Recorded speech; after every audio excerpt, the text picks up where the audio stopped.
But do we have a timeline on Talia as far as a run up to play and when she might be ready to actually hit the court in a competitive Pac-12 game? Yeah, Talia uh, is hopefully cleared to where she can participate limited, but in practice. And so we're hoping to get her in there and get her acclimated to everything. And, I'm pretty confident Talia is going to be a quick learner.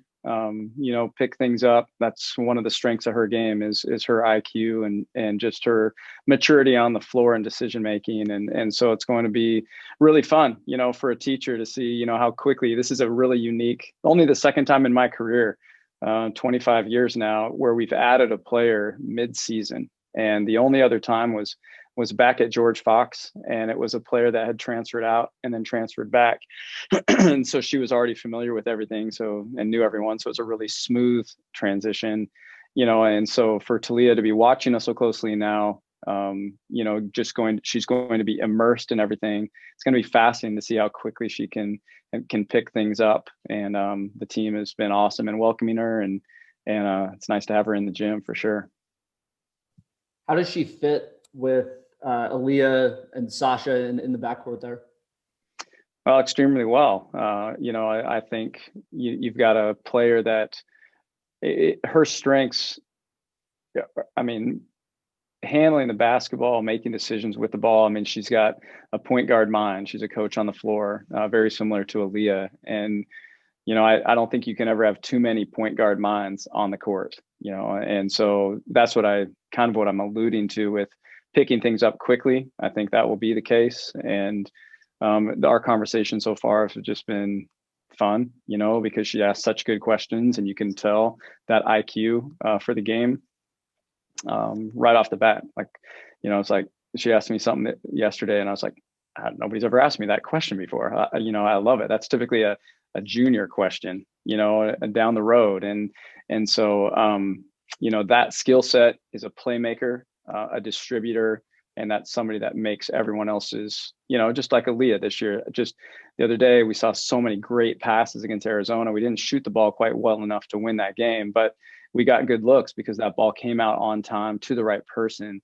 And I believe Talia will adapt to that quickly and become not only a scorer because she's a great shooter, but also a playmaker for us and a distributor, and everybody's game rises when that's the case.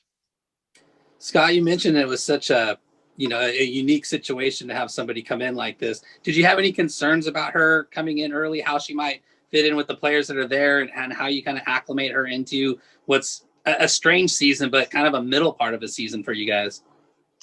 Yeah. Because it's unique. And in the game in our sport, it's strange, to add somebody mid-season. And not that it doesn't happen. There are mid-year transfers, but typically they're just coming in to sit, practice, and then play the following year. For her to come in and play immediately, my only apprehension was just her well-being, in a dorm away from home, and just the different type of life we're all living right now of isolation. That's my only concern as far as fitting in with the team, fitting in with our program, practicing with us, those types of things. Zero concerns there. I mean, yeah, she's a perfect fit here at Oregon State.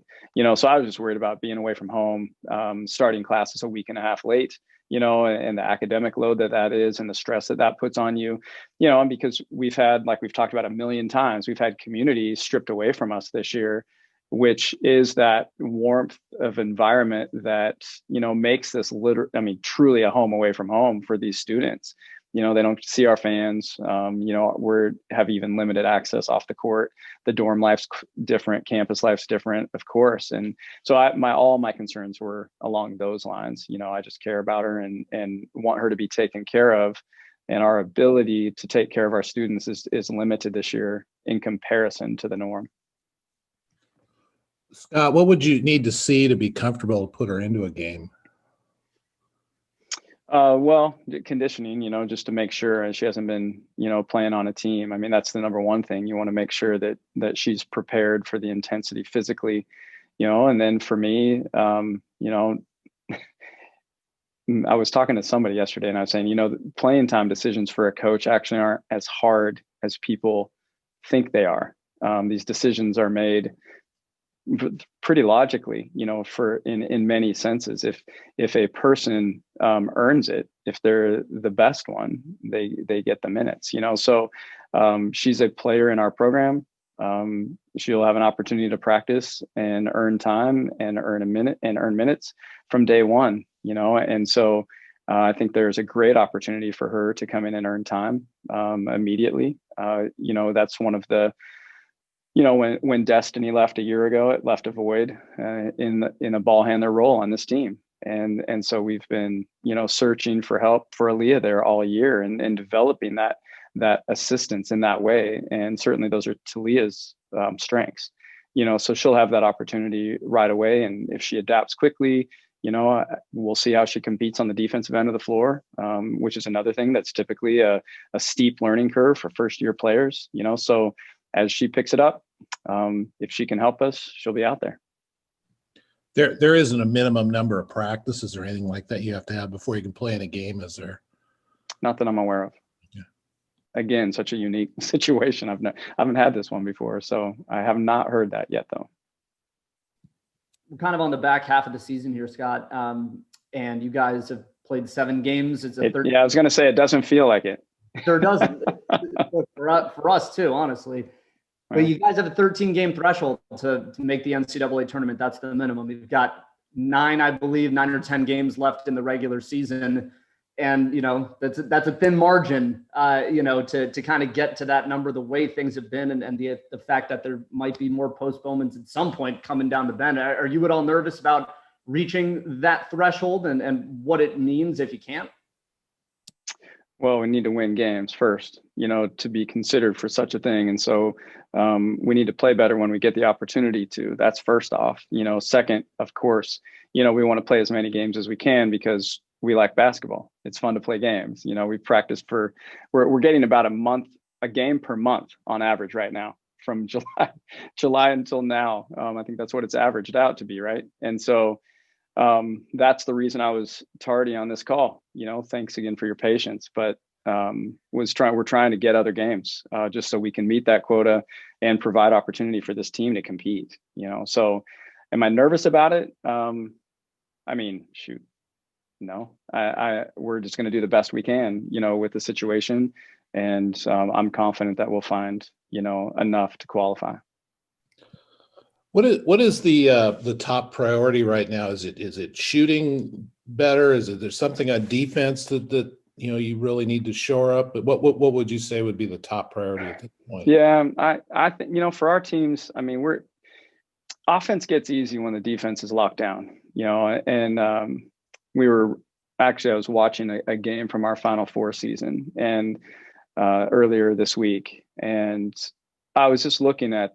That team was so limited offensively in many ways. Granted, we had an All-American in Wisner. Sid was, obviously a great 3-point shooter. You got Ruth on the inside. But when you look at that team overall, we were pretty limited offensively, but we were maybe next to UConn, the best defensive team in the country. And, that kept us in games when the ball wasn't going down. And it took pressure off our offense because we were just getting consistent stops and we were a dominant rebounding team. So we really need to grow in that area, in the urgency and intensity that we're defending with. We need to defend the 3-point line better, but we absolutely need to rebound better. So in my opinion, it starts there. What we're working on offense is just ball control. Shots tend to go down when the ball is delivered on time, when the decisions are made, that are best decisions possible. And so decision making with a new team, with a lot of youth learning to play together, and we've had such a strange game schedule. It's been hard for us to develop consistency and a rhythm there, to where we can grow. It's like go fast, hit the brakes, go fast, hit the brakes over and over. So hopefully we can get into a rhythm here where all of those things tend to come together. And there's nothing like a game as a teacher. There's nothing. There's no greater place to learn than in games. So hopefully we can continue with our schedule here, and I think everybody will see a lot of improvement. Have you, I don't know if you've addressed this lately, but is Kennedy is she progress? How's she progressing? She's progressing. I don't expect her anytime soon, but everything's going great with Kennedy in every way. And so obviously not on the floor yet, which we would all love, but as far as rehab, as far as her mindset, as far as her contribution to the program, she's bringing great energy to us every single day, and she's on her way to being 100% healthy, and she's working like crazy in rehab. So, really pleased with where she's at, just wish she was with us on the court. There's been some scuttlebutt out about, I guess, putting postponed games back either the week leading up, the week after the conference tournaments, or something kind of in that 2-3 week span is the rumor that's been kind of going around. Have you heard anything about that possibility? Yeah, I can confirm that. Those are being discussed. When they put our rivalry game standalone in the last week of the season, it was, talked about that would be an opportunity to add another game if we need to.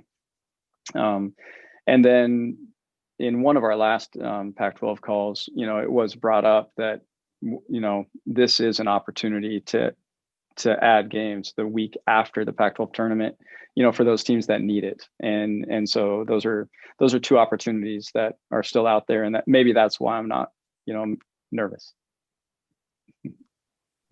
Coach, you guys are no stranger to having games canceled. And I was just curious, what kind of goes through your mind when you found out that Friday's game wasn't happening? Obviously you want to be healthy, you want to be safe, but you have to be frustrated when you learn that news.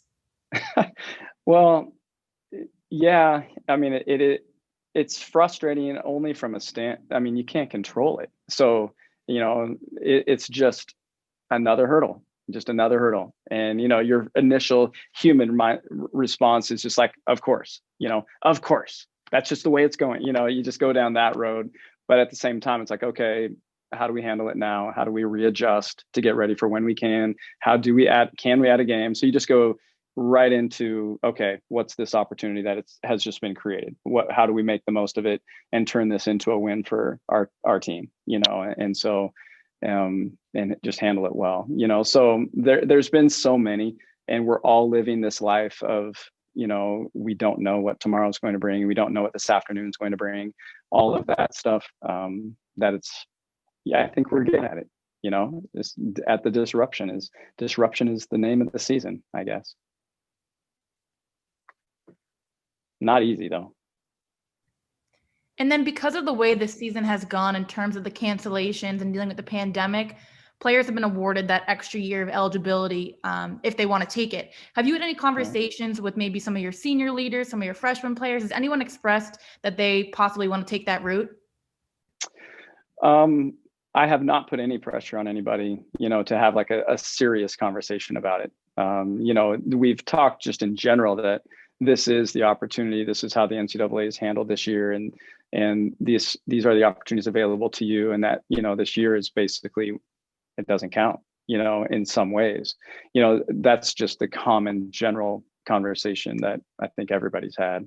I have not said, are you coming back, or even really listened, because so many things can change between now and the end of the season that, I think it will be more appropriate then. And so we just focusing on today, in this moment. But yeah, it certainly is an interesting thing though. Something that has never happened before. And so it'll be interesting to see how everything plays out, but I'm confident it will all work out and people will make great decisions for them. Kind of circle back to where we started in this, was that part of the strategy and having Taya come in at this point, knowing that, they're not playing sports up in Washington right now. They're still waiting. And if she's got a free year, you might as well almost treat it like a prep school year almost, except in the Pac-12. Yeah, exactly. And so as she was, just sitting at home, going to work out, sitting at home, doing her online school, knowing that if they do have a season, it's going to be May and June. It will be a shortened season. And there was no state tournament opportunity in the state of Washington this year. They've already determined that. I think she was just like, well, what could I do right now to get better? You know, and the only reason that anyone would consider it is that this year doesn't count against you. You know, to join a team and have it count obviously would be probably a poor decision for most people. And you'd only get to play half of your freshman year without even a preseason or a lead up to it. So for those reasons, that's why I said, you know, it just makes the most sense. It's logical. You know, like I said, her high school, Chiawana, did a phenomenal job. Their principal was awesome. Their administration and working with her to help her graduate early and meet the requirements. And, you know, they didn't have to do that. And they helped her and made it happen for her. And so our administration did a phenomenal job as well. Our compliance, I mean, there were a lot of things that she had to do. And Talia did an amazing job. She had a ton of work over a 2-week period of time, you know, to where most people were like, I don't think she's going to be able to get all this done. But she did. You know, she proved that she really wanted it. And so it's just one of those kind of perfect storm. And, you know, like I said earlier, find the best in this situation and take advantage of the opportunity that it created, you know. So now it just made sense to her. Show up, whatever happens this year, but she's going to be way ahead going into her true freshman year. Hey, Scott, which game were you watching from the Final Four season? I was watching our UCLA, our conference tournament championship game. That was fun. That was fun. I just watched the first half. That was fun. Yeah. Yeah. We were, that team was dominant on the boards, by the way. It was fun to watch. Ruth was just unbelievable that game. 23-20, if you remember. What's your first impressions of Talia so far? So I actually knew her before. I met her, I think, maybe like 3 years ago on the Adidas circuit. So me, her, and Kennedy, actually, we went to Italy together. Adidas took us on that trip. So we all kind of knew each other. We were there for about 8 days, I think. And so we got to play a few games together, and I really liked her then. And so I'm excited to play with her now, but I think it's very like courageous and brave of her to come up here in the middle of the season. I mean, it's hard for a freshman anyways to come up early in the summer, but coming up almost a year, I mean, not a year, but like probably 7 or 8 months before what you're supposed to be right in the middle of season.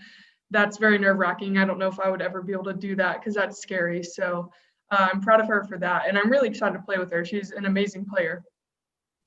What's her game like? How would you describe it? From what I've seen, I mean, I hadn't played with her in like 3 years or so, but from what I've seen, she's very aggressive and she seems very smart, like a good smart point guard. And yesterday, I mean, whenever we got to do a little bit of stuff with her, she was throwing really, really good passes and her shot looked really natural and good. So I'm excited to see her practice more with us.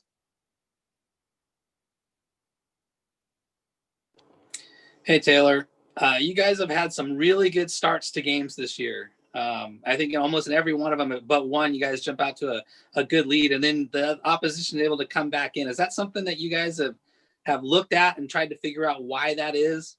That Yes. You get a lead and then they come back so early on? Mm-hmm. Yeah, we've been watching a lot of film and watching specifically those games. And Scott pointed out the other day that actually is a very average trend. I mean, that we've been setting the last few games.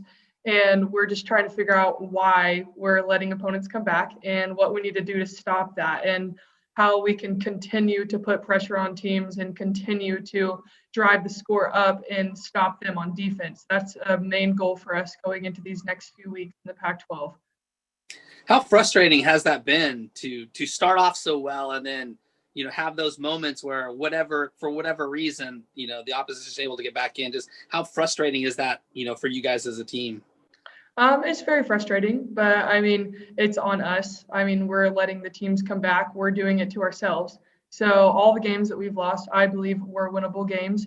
I think if we would have played better offense and executed better on defense, I think we could have won all those games. So it is frustrating, but at the end of the day, it comes down to us, and we have to pull ourselves out of this little slump that we're in and come out stronger every single game and learn from it. I mean, it shows that we are a young team. We are a new team, and we're working through those little details, and we're going to pull through. Coaches, I feel like all the time have that adage of like control what you can control, and I feel like this year has sort of put that to the test in the most extreme way humanly possible. I mean, how tough is that for you guys as players when there is so much going on that is out of your control, and you just have to continually put yourself in this headspace where, you only can be affected by the things that are in your power? I mean, it's chaotic, and I think our team has gotten a big hit from COVID. And I mean, last year our season ended early. This year we've missed, I think it's 7 games now that have gotten canceled, and it's extremely saddening. But I mean, Scott always says control what you can control. I mean, it's a really, really hard time, and if we use it as an excuse, then I think that will not have good results. So Scott just tells us, like, keep on doing what we know how to do and block out everything else. Like, if we get to play today, like, then we get to play. But I mean, and if you're on the court, like, take advantage of the situation, because you never know when it can be your last. I mean, example last year, and example Washington State, like, we didn't play 6 games in a row after that game. So I think it's just a good learning lesson to be thankful for what we have. Taylor, would you say that everything that's gone on, not being able to play for so long, has that made you maybe appreciate the game more or maybe want to work harder to do better?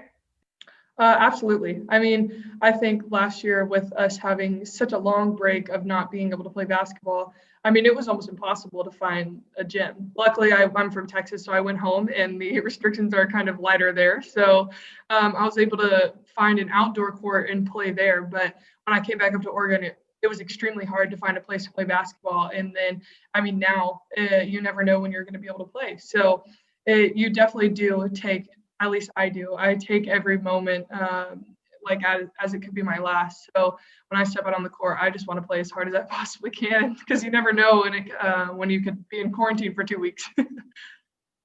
And then going off of that, when you found out your game on Friday was canceled, what was your reaction? I mean, I know you guys are kind of used to this, but even me being a media perspective, I got the email and I'm like, no, like, why is the game not happening? Like, disappointment wise.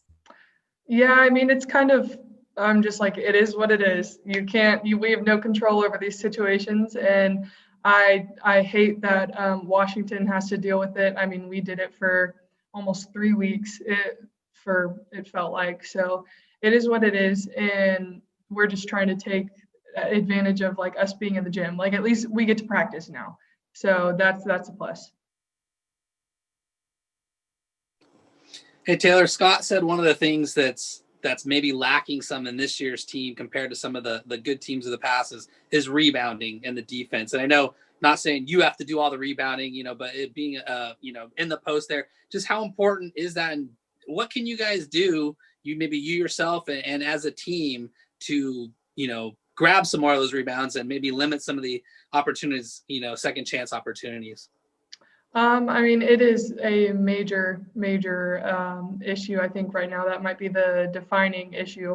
But I mean, we just need to stay more disciplined, and that's including myself. I mean, I think there's a lot more that we can do. Just put in a little more effort, I think, and just have our minds be a little more sharper, and just play the game like we know how to play aggressive. And I think that all those issues will be resolved. It's just adding a little bit more effort, and that's also on my end too. Guess a similar question I asked Taylor right off the bat. What are your first impressions of Taya as a person and a player? Yeah, I mean, she just got here earlier last week, so haven't been able to kind of hang out with her too much, but she's been around the team a lot, and she just seems super sweet, super kind, and I have to give her a lot of credit. She's so courageous for coming right now during this time, this such weird time, and just being so willing to be here and get ready to learn and work right away. I'm really excited to play with her.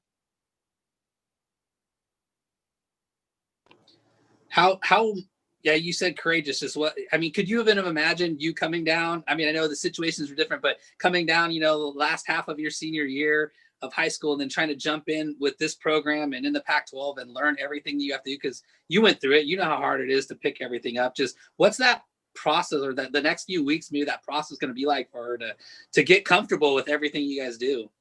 Yeah, I mean, I think it's going to be challenging. As Taylor mentioned, it's challenging for any freshman coming in, just even when you come in at the summer. But yeah, she's super courageous. But you know, we all have her back. Everybody's here for her, and she's in good hands here. And we're all just going to love on her and help her learn and work as quick as we can. And so I'm really excited she's here. What's this year just sort of been like? You know, you guys have lost 8 or 9 games at this point. You've played 7. You know, you think you're out of the woods, and then all of a sudden another team's got COVID problems. I mean, after a certain point, I'd imagine this has to weigh on the mental. Like, how have you guys just kind of kept each other in it, given what's been happening? Yeah, this year's been a year of unknown and just hardships, but we all love each other so much. We all have each other's backs, and we're just constantly there for each other and supporting each other. And our staff is amazing at remaining positive and just keeping us healthy and doing what they can to keep our minds right. And I think that's something Scott is really good about, is controlling what we can control. And I don't know, just we're surrounded by such good people here. I mean, yes, whatever's going on, it's very hard for us and it affects us. Yes, it does. But I think the fact that we're such like a family and we're all just here for each other, it makes it so much easier to be here and go through all this hard stuff with each other. Knowing how many games you guys have left in the season and how many you need to win or just compete in to be eligible to make it to the postseason, is that intimidating in a way? I wouldn't say it's intimidating, but I think it kind of just lets us know that we got to get it going. We got to, pick it up a little bit. And I'm not sure what making up games looks like. I know our coaches are potentially thinking of doing that maybe. I'm not sure how all that works. But I just know that we just have to keep getting better each day and just bring what we have each day, because we really don't know if we're going to be able to play again, what it's like. And so I think just taking each day day by day and just working as hard as we can, I think we'll be fine. And to ask Taylor this too, you guys have done a great job this year of coming out of the gates, jumping on an opponent, taking big leads early, and then it's kind of fallen apart a little bit, and teams have been able to creep back in and stuff. I know you guys have watched a lot of stuff. I know you guys are aware of that. Is there anything you guys have tried to figure out how to make sure that doesn't happen again? Yeah, I agree. That is a huge issue that we've been having this year. And I think it's just maintaining focus, honestly, and just doing what we do. And I mean, yeah, it's happened to us quite a few times. And so I think there's just a few weaknesses we've been having: rebounding, turnovers, stuff like that. And so I think we've been working really hard. And when we were out for a while, we were working really hard to kind of clean that up a little bit. And I think we did get better at it. But we're still working on them.